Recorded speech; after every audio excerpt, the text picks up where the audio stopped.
الحمد للہ رب العالمین والصلاة والسلام علی اشرف الانبیاء والمرسلین اما بعد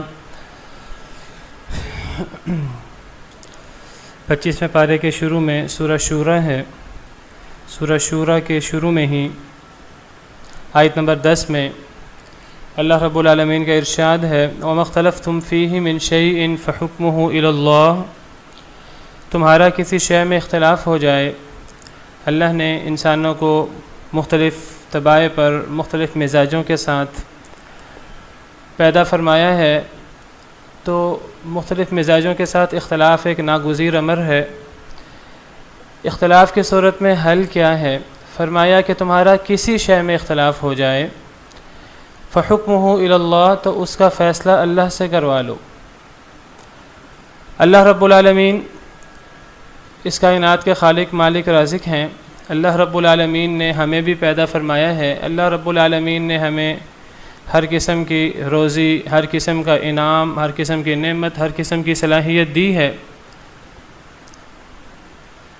چونکہ اللہ رب العالمین نے پیدا فرمایا ہے، لہذا حکم دینے کا اختیار، فیصلہ کرنے کا اختیار، مسئلے حل کرنے کا اختیار اللہ رب العالمین کا ہے. یہ اختیار اللہ کے علاوہ کسی اور کے پاس نہیں ہے. یہ دنیا اللہ کی ہے. اس دنیا میں اگر حکم چلنا ہے تو اللہ رب العالمین کا. اللہ رب العالمین کے علاوہ کسی کا حکم اس دنیا میں نہیں چل سکتا. کوئی مکھی پر بھی نہیں مار سکتی اللہ کے حکم کے مطابق. اللہ رب العالمین کا ارشاد ہے الا لہ الخلق والامر، خبردار تمام مخلوق اللہ کی مخلوق ہے، لہٰذا تخلیق اسی کی تو حکم بھی اسی کا، امر بھی اسی کا. ان الحکم الا للہ. اس دنیا میں اگر حکم اور فیصلہ چلے گا تو اللہ رب العالمین کا. کچھ لوگ کہتے ہیں کہ ہماری مرضی چلنی چاہیے، ہماری رائے چلنی چاہیے، ہمیں کوئی آزادی نہیں ہے، ہمیں کوئی اختیار نہیں ہے. اللہ فرماتے ہیں اگر کسی کا حکم چلے گا تو اللہ کا، اور کسی کا حکم نہیں چلے گا. جو لوگ کہتے ہیں کہ ہم نے اپنی مرضی کرنی ہے، اللہ فرماتے ہیں افحکم الجاہلیت یبغون، کیا لوگ جاہلیت کا فیصلہ چاہتے ہیں؟ یہ جاہلیت کا انداز ہے کہ ہم نے اپنی مرضی کرنی ہے، ہمیں آزادی چاہیے، ہم نے اپنی رائے کے مطابق عمل کرنا ہے. اللہ کہتے ہیں مسلمانوں کا انداز یہ نہیں ہے، یہ تو جاہلیت کا انداز ہے. جب اللہ کی طرف سے شریعت آ گئی، اللہ کی طرف سے دین آ گیا، اللہ کی طرف سے نبی آ گئے، اللہ کا حکم لے کر آئے، اب جس نے اس حکم کو تسلیم کر لیا وہ اللہ کے حکم کے مطابق چلے گا.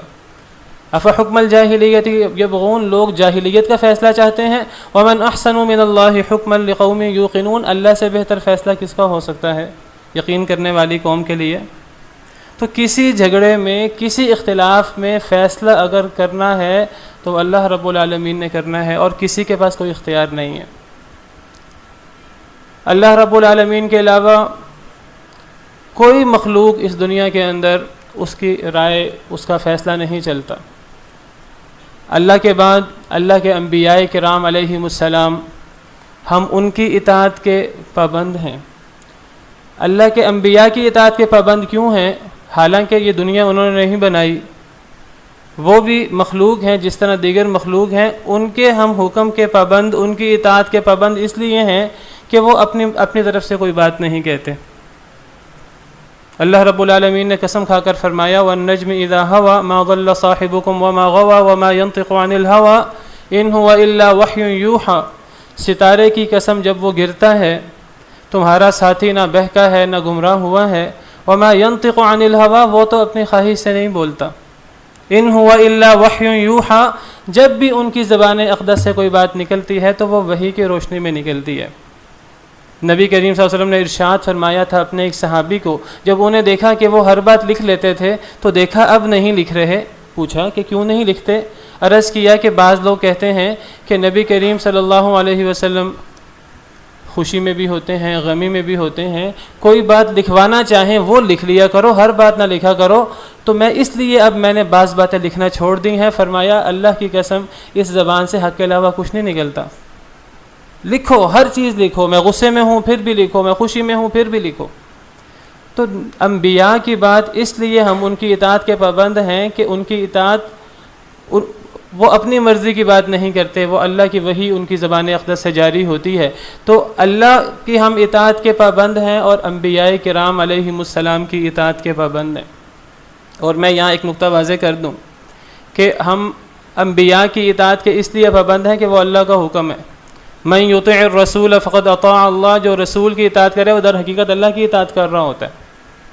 وما ارسلنا من رسول الا لیطاع باذن اللہ، اللہ نے جتنے نبی بھیجے اس کائنات میں صرف اس لیے بھیجے کہ اللہ کے حکم سے ان کی اطاعت کی جائے، کیونکہ اللہ کا پیغام لاتے ہیں. لیکن اگر اللہ کے انبیاء کرام علیہم السلام بھی اپنی طرف سے کوئی بات کر دیں، بشر ہیں، کبھی کوئی بات اپنی طرف سے کر دیں، اللہ کی وحی کی روشنی میں نہ کہیں، امت اس کی پابند نہیں ہوتی. یہ بات بڑی ذمہ داری کے ساتھ کہہ رہا ہوں منبر رسول پہ بیٹھ کے.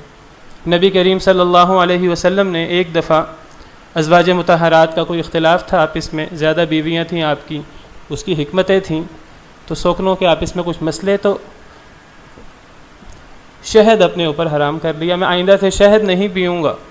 یہ کوئی اللہ کی وحی کا فیصلہ نہیں تھا، یہ آپ کا ایک بشری ایک آپ کی رائے تھی. اللہ رب العالمین نے پوری سورت نازل فرما دی، یا ایھا النبی لما تحرم ما احل اللہ لک، اے نبی علیہ الصلاۃ والسلام، جو چیز اللہ نے حلال کی ہے آپ کون ہے حرام کرنے والے؟ آپ کو اختیار نہیں ہے. نبی کی ہر بات کے ہم پابند ہیں، اور ہمیں پتہ ہو یا نہ پتہ ہو نبی اللہ کی طرف سے کہہ رہے ہیں، اپنی طرف سے کہہ رہے ہیں، ہم وہ انڈرسٹوڈ ہے کہ اللہ کی طرف سے کہہ رہے ہیں. ہاں اگر نبی خود وضاحت کر دیں کہ میں یہ بات اللہ کی طرف سے نہیں کہہ رہا، ہم اس بات کے پابند نہیں ہیں. کوئی بندہ نبی کی محبت میں آپ کی بات مان لے تو مان لے، اس کے پابند نہیں ہیں ہم. نبی کریم صلی اللہ علیہ وسلم نے ایک دفعہ صحابہ کرام سے کہا کہ یہ جو تم قلم کاری کرتے ہو کھجوروں کی، قلم کاری نہ کیا کرو،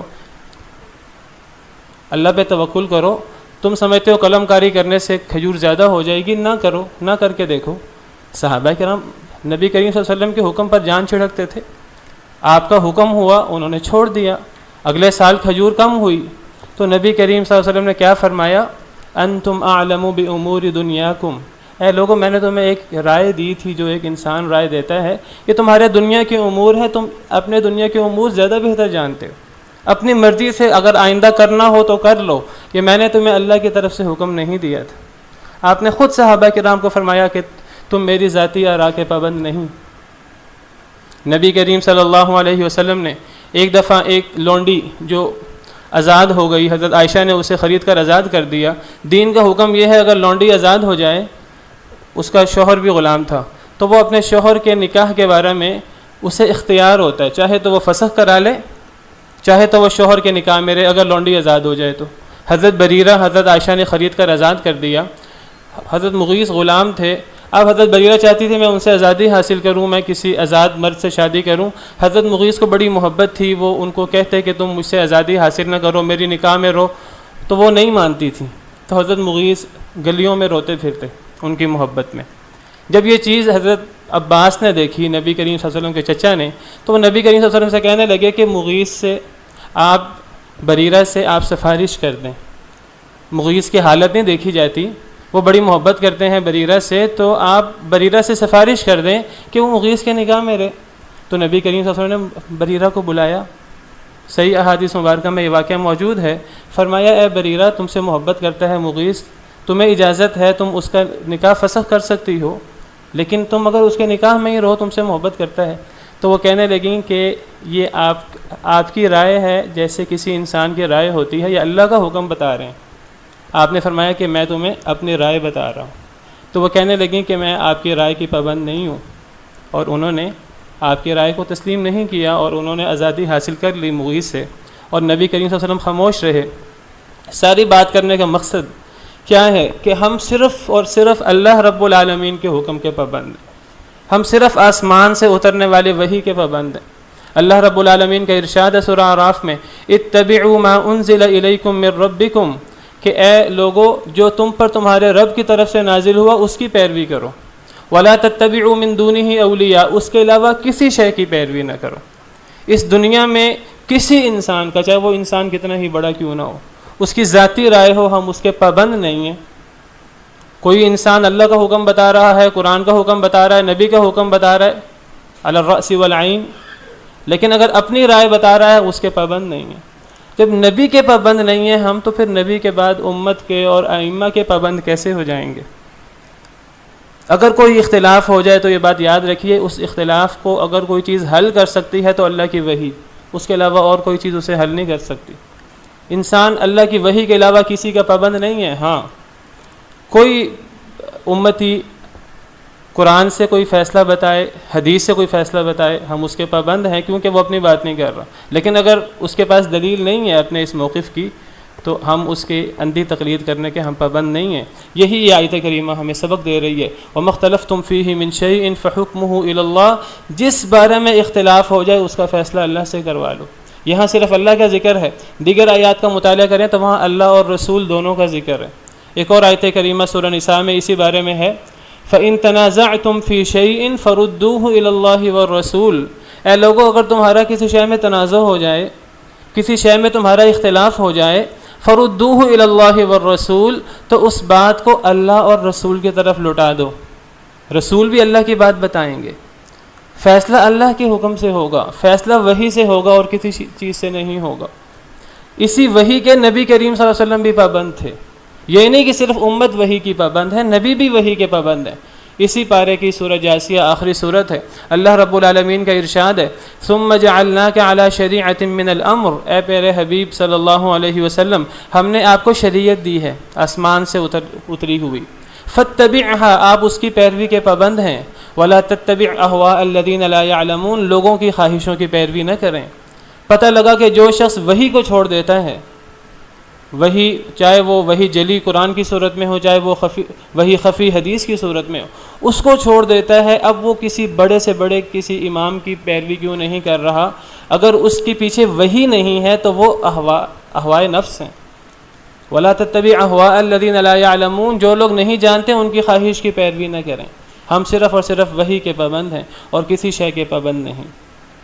اس کے بعد فرمایا آیت نمبر 11، لیس کمثلہ شیء وہو السمیع البصیر، اللہ رب العالمین کے بارے میں اللہ رب العالمین کی عظمت بیان ہو رہی ہے کہ اللہ رب العالمین کی ذات والا صفات ایسی ہے، لیس کمثلہ شیء، اللہ جیسی کوئی شے نہیں ہو سکتی۔ قریش مکہ نے نبی کریم صلی اللہ علیہ وسلم سے پوچھا کہ ہم عرب لوگ ہیں، ہم تو نسب یاد رکھتے ہیں، ہمیں انسان تو انسان، ہمیں تو اپنے گھوڑوں کے نسب بھی یاد ہیں، اپنے رب کا نسب بیان کریں، اپنے رب کی صفات بیان کریں۔ اللہ رب العالمین نے سورہ اخلاص اتار دی، قل هو اللہ احد اللہ الصمد لم یلد ولم یولد ولم یکن لہ کفوا احد، کہہ دیجیے وہ اللہ ایک ہے، وہ بے نیاز ہے، نہ کسی کو جنا نہ کسی سے وہ پیدا کیا گیا، ولم یکن لہ کفوا احد، اللہ جیسا کوئی نہیں ہے۔ رب السماوات والارض وما بینہما فاعبدہ واصطبر لعبادتہ هل تعلم له سمیع، کیا تمہیں کوئی اللہ جیسا دکھتا ہے اس کائنات میں؟ اللہ جیسا کوئی نہیں ہے، اللہ جیسی کی صفات کسی کی نہیں ہے۔ لیکن اس آیت کریمہ کا صحیح مفہوم کیا ہے؟ بہت سارے لوگ اس آیت کریمہ کا صحیح مفہوم سمجھ نہ سکے، بہت سارے لوگ چھوڑیے، بڑے بڑے گروہ، بڑے بڑے فرقے گمراہ ہو گئے اس آیت کریمہ کو صحیح سمجھنے نہ سمجھنے کی وجہ سے۔ کیوں؟ اللہ رب العالمین نے قرآن کریم میں بہت سی صفات بیان کی ہیں اپنی، کہ اللہ رب العالمین علیم بھی ہیں، اللہ رب العالمین سمیع بھی ہیں، اللہ رب العالمین بصیر ہیں، اللہ رب العالمین رؤوف ہیں، رحیم ہیں۔ قرآن کریم میں 100 سے زیادہ اللہ رب العالمین کی صفات ہیں۔ ان میں سے کچھ صفات اللہ رب العالمین نے نام کی حد تک مخلوق کی بھی بیان کی ہیں۔ اللہ رب العالمین کی مبارک صفت ہے سمیع اور بصیر، یہی صفات اللہ رب العالمین نے انسان کی بھی بیان کی ہیں۔ اللہ رب العالمین کو سمیع بصیر کہتے ہیں، اسی آیت کریمہ کے آخر میں ہے لیس کمثلہ شیء وہو السمیع البصیر، اللہ جیسی کوئی شے نہیں اور اللہ سمیع اور بصیر ہے، سننے والا ہے ہر شے کو دیکھنے والا ہے۔ یہ سمیع اور بصیر اللہ کی صفت ہے، اللہ السمیع ہے، البصیر ہے۔ اور سورہ الدہر میں اللہ رب العالمین فرماتے ہیں انا خلقنا الانسان من نطفۃ امشاج نبتلیہ فجعلناہ سمیعا بصیرا، ہم نے انسان کو ایک ملے جلے نطفے سے پیدا فرمایا، نطفۃ امشاج، آزمائش کے لیے پیدا فرمایا. فجعلناہ سمیعا بصیرا، ہم نے انسان کو سمیع اور بصیر بنایا. اب سمیع اور بصیر اللہ رب العالمین نے اپنی صفت بھی بیان کی، اور سمیع اور بصیر اللہ رب العالمین نے انسان کی بھی صفت بیان کی. اب یہاں کچھ لوگوں کو مغالطہ ہوا، کہنے لگے اللہ تعالیٰ قرآن میں کہتے ہیں لیس کمثلہ شیء، اللہ جیسی کوئی شے نہیں. جب اللہ جیسی کوئی شے نہیں اور جب انسان سمیع اور بصیر ہے تو اللہ کو ہم سمیع اور بصیر نہیں مانتے. اللہ رب العالمین کی صفت سماع، صفت بصارت کا انکار کر دیا والعیاذ باللہ. کچھ لوگوں نے کہا کہ انسان کے ہاتھ ہیں، انسان کے پاؤں ہیں، انسان کا چہرہ ہے، انسان کی آنکھیں ہیں، اور یہی صفات اللہ رب العالمین نے قرآن کریم میں، اللہ تعالیٰ کے نبی صلی اللہ علیہ وسلم نے احادیث مبارکہ میں ان گنت نصوص میں اللہ رب العالمین کے حوالے سے بیان فرمائی. قرآن کریم میں ہے وقالت الیہود ید اللہ مغلولہ، یہودیوں نے کہا، بدبختوں نے، لعنتی لوگوں نے، کہ اللہ رب العالمین کے ہاتھ بند ہیں والعیاذ باللہ. کیا مطلب تھا ان کا؟ کہ اللہ لوگوں سے قرض مانگتے ہیں تو اللہ رب العالمین کے ہاتھ بند ہیں والعیاذ باللہ. اللہ نے فرمایا بل یداہ مبسوطتان ینفق کیف یشاء، اللہ کے دونوں ہاتھ پھیلے ہوئے ہیں، جیسے چاہتے ہیں اللہ خرچ کرتے ہیں. اللہ رب العالمین کے مبارک ہاتھ ہیں، دو مبارک ہاتھ ہیں. کتنی نصوص ہیں اس بارے میں. حدیث مبارکہ میں آتا ہے کلتا یدیہ یمین، اللہ رب العالمین کے دونوں ہاتھ داہنے ہاتھ ہیں. ہم مانتے ہیں، ہمیں سمجھ آئے یا نہ آئے، جیسے اللہ کی شان کو لائق ہے. اللہ رب العالمین کے دو مبارک ہاتھ ہیں. اب کچھ لوگوں نے کہا لیس کمثلہ شیء، اللہ جیسی کوئی شے نہیں، انسان کے ہاتھ ہوتے ہیں، تو اللہ کے ہاتھ ماننے سے انکار کر دیا. ہم اللہ کے ہاتھ نہیں مانتے. یہ نہ سوچا کہ وہ اللہ کے ہاتھوں کا انکار کریں گے تو قرآن کریم کی بہت سی آیات کا انکار ہو جائے گا. اللہ رب العالمین کی پاؤں کا انکار کر دیا. احادیث مبارکہ میں اللہ رب العالمین کے مبارک قدم کا ذکر ہے کہ جنت بھی اللہ نے اتنی وسیع بنائی ہے، اتنی وسیع بنائی ہے کہ جب جنتی جنت میں چلے جائیں گے جنت میں جگہ باقی ہوگی. اللہ جنت کو بھرنے کے لیے نئی مخلوق پیدا فرمائیں گے. جہنم بھی اللہ نے لوگوں سے زیادہ بڑی بنائی ہے. جب سارے جہنمی جہنم میں چلے جائیں گے والعیاذ باللہ تو ابھی جہنم میں جگہ باقی ہوگی اور جہنم کہے گی حل من مزید، کوئی اور بھی ہے تو لے آؤ. تو اللہ رب العالمین اپنا مبارک قدم جہنم کے اندر رکھیں گے تو جہنم کہے گی قط قط، بس بس. صحیح حدیث مبارکہ جیسے اللہ کی شان کو لائق ہے. ہم اس کی تفصیلات میں نہیں جاتے. اللہ رب العالمین کی مبارک آنکھیں ہیں، قرآن کریم میں ان کا ذکر ہے فاصبر لحکم ربک فانک باعیننا. اے پیارے حبیب صلی اللہ علیہ وسلم اپنے رب کے حکم کے مطابق صبر کریں، آپ ہماری نظروں کے سامنے ہیں. حضرت موسیٰ علیہ السلام کو فرمایا وَلِتُصْنَعَ عَلَىٰ عَيْنِي، اے موسیٰ آپ ہماری آنکھوں کے سامنے پرورش پائیں. اللہ رب العالمین کی مبارک انگلیاں ہیں. احادیث مبارکہ میں ذکر ہے قلوب العباد بین اصابع الرحمن، لوگوں کے دل اللہ رب العالمین کی مبارک انگلیوں کے درمیان ہے. یقلبوها کیف یشاء، اللہ جیسے چاہتے ہیں الٹتے پلٹتے ہیں. اللہ رب العالمین کی مبارک مٹھی ہے. کل ہم نے آیت کریمہ پڑھی تھی والارض جمیعا قبضته یوم القیامہ، قیامت کے دن زمین اللہ کی مٹھی میں ہوگی. والسماوات مطویات بیمینہ. کچھ لوگوں نے کیا کہا؟ انہوں نے کہا کہ تمام ان صفات کا انکار کر دیا. یہاں یہ نقطہ سمجھنے کی ضرورت ہے کہ نام کا اشتراک ہو سکتا ہے خالق اور مخلوق کی صفات میں، نام کا اشتراک ہو سکتا ہے، حقیقت کا اشتراک کبھی نہیں ہو سکتا. یعنی اللہ رب العالمین نے ایک ہی آیت میں اپنی مثلیت کی نفی کی ہے اور اسی آیت میں اللہ اپنی وہ صفات بیان کر رہے ہیں جو مخلوق کی صفات بھی ہیں. فرمایا لیس کمثلہ شیء، اللہ جیسی کوئی شے نہیں ہے. اور اللہ اسی وقت سمیع اور بصیر بھی ہیں اور مخلوق بھی سمیع اور بصیر ہے. اب ذرا دونوں کو ملا کر معنی واضح کریں تو معنی واضح ہو جاتا ہے کہ اللہ سمیع اور بصیر ہے، ٹھیک ہے، مخلوق بھی سمیع اور بصیر ہے، لیکن یہ صرف نام کا اشتراک ہے ظاہراً. حقیقت کے اعتبار سے زمین و آسمان کا فرق ہے، مقابلہ ہی کوئی نہیں ہے. مخلوق کی سماعت کیسی ہے؟ سامنے دیوار آ جائے، سامنے ہاتھ آ جائے، مخلوق نہیں دیکھ سکتی. بصارت کیسی ہے کہ تھوڑا سا دور کوئی چیز ہو مخلوق اس کو سن نہیں سکتی. اللہ رب العالمین کی سماعت اور اللہ رب العالمین کی بصارت اسی کوئی انتہا نہیں ہے. اللہ رب العالمین ساتوں آسمانوں کے اوپر، عرش کے اوپر سب سے بلند موجود ہیں، اور اس زمین پہ ساتوں زمینوں کے نیچے رات کے اندھیرے میں کوئی چونٹی بھی اگر رینگے ایک پتھر کے اندر ساتویں زمین کے نیچے، اللہ رب العالمین وہ بھی سن لیتے ہیں. یعلم خائنۃ الاعین وما تخفی الصدور، اللہ رب العالمین کو ہمارے دل کے اندر کیا چل رہا ہے اس کو بھی پتہ ہے. تو کہاں ہماری سماعت ناقص اور کہاں اللہ رب العالمین کی سماعت جو کامل ہے ہر لحاظ سے. نام کا اشتراک ہے، حقیقت میں کوئی اشتراک نہیں ہے. ہم کہیں گے اللہ کی صفات، اللہ کی سماعت جیسے اللہ کو لائق، ہماری سماعت جیسے ہم ناقص، ہماری سماعت بھی ناقص. بھئی جب مخلوق کے اندر دو چیزیں ظاہراً ہم ایک ہی نام استعمال کر رہے ہیں، مخلوق کے اندر حقیقت میں فرق ہے. میں آپ کو مثال بیان کرتا ہوں. مخلوق کے اندر وَلِلَّهِ الْمَثَلُ الْأَعْلَىٰ، اللہ کے لیے تو بہت بلند مثال ہے. انسانوں کی ناک ہوتی ہے، ہاتھی کی بھی ناک ہوتی ہے. دونوں کو ناک کہتے ہیں کہ نہیں؟ نام کا اشتراک ہے، لیکن کیا وہ دونوں کی حقیقت ایک جیسی ہے؟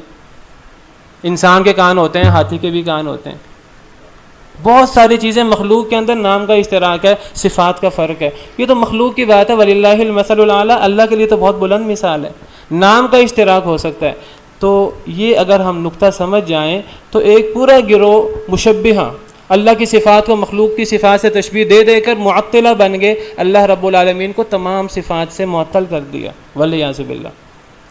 کہتے ہیں نہ اللہ سمیع ہے، نہ بصیر ہے، نہ علیم ہے، تمام کے تمام نام اللہ رب العالمین کے ختم کر دیے، والعیاذ باللہ. تو یہاں سے یہ نقطہ سمجھ لیجئے کہ اللہ کا اور اللہ کی مخلوق کا صفات میں ناموں کی حد تک اشتراک ہو سکتا ہے. قرآن کریم میں اللہ رب العالمین کے حوالے سے ہے ان اللہ بالناس لرؤوف الرحیم، اللہ لوگوں کے ساتھ شفقت کرنے والے، رحم کرنے والے ہیں. رؤوف رحیم اللہ رب العالمین کی صفت ہے، اور یہی صفت قرآن کریم میں نبی کریم صلی اللہ علیہ وسلم کی بھی وارد ہوئی ہے. بالمؤمنین رؤوف الرحیم، سورہ توبہ کے آخر میں، کہ نبی کریم صلی اللہ علیہ وسلم مؤمنین کے ساتھ رؤوف الرحیم ہے. ہم کہیں گے کہ اللہ کا جو صفت رؤوف ہے وہ اللہ کی شان کو لائق، اور جو نبی کی صفت رؤوف ہے وہ نبی کی شان کے مطابق. نام کا اشتراک ہے، حقیقت میں زمین و آسمان وہی فرق ہے جو خالق مخلوق کا فرق ہے. تو یہ نقطہ سمجھ لیجئے. تو یہاں سے یہ مسئلہ حل ہو جاتا ہے. اس کے بعد فرمایا آیت نمبر 13 ہے شرع لکم من الدین ما وصى به نوحا والذی اوحینا الیک وما وصینا به ابراہیم وموسیٰ وعیسیٰ ان اقیموا الدین ولا تتفرقوا فیہ. اللہ نے تمہارے لیے وہ دین مقرر فرمایا ہے، امت محمدیہ کے لیے وہ دین مقرر فرمایا ہے جس کی وصیت اللہ نے نوح علیہ السلام کو کی تھی، جس کی وحی اللہ رب العالمین نے نبی کریم صلی اللہ علیہ وسلم کو کی، جس کی وصیت اللہ نے ابراہیم، موسیٰ، عیسیٰ علیہ السلام اجمعین کو کی. وہی دین اللہ رب العالمین نے امت محمدیہ علی صاحبہ الصلاۃ والسلام کے لیے مقرر فرمایا ہے. کیا مطلب یہ ہے کہ ہمارا وہی دین ہے جو پچھلے تمام انبیاء کرام علیہ السلام کا تھا. یہاں 5 نبیوں کا ذکر ہے مثال کے طور پر، لیکن ہمارا دین وہ ہے جو تمام انبیاء کرام علیہ السلام کا تھا. یہ بات یاد رکھیے، دین شروع سے ایک چلا آ رہا ہے سیدنا آدم علیہ السلام سے. سیدنا آدم علیہ السلام کا دین بھی اسلام تھا، اور نبی کریم صلی اللہ علیہ وسلم جو دین لے کر آئے وہ دین بھی اسلام ہے. اور دین اللہ کے ہاں اگر قبول ہے، اس امت میں بھی ہمیشہ سے دین اسلامی قابل قبول ہے، اور کوئی دین قبول نہیں ہے.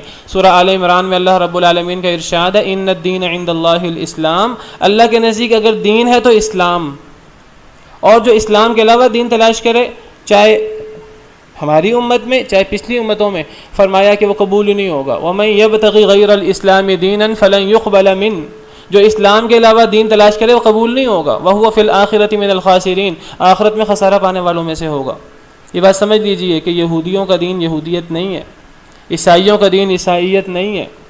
یہ یہودیت عیسائیت انہوں نے خود نام رکھے ہیں، ان کا دین دین اسلام تھا. حضرت نوح علیہ السلام مسلمان تھے. قرآن کریم میں سورہ یونس میں حضرت نوح علیہ السلام کے حوالے سے وَأُمِرْتُ أَنْ أَكُونَ مِنَ الْمُسْلِمِينَ، مجھے مسلمان ہونے کا حکم دیا گیا. حضرت نوح کے حوالے سے یہ آیت کریمہ موجود ہے.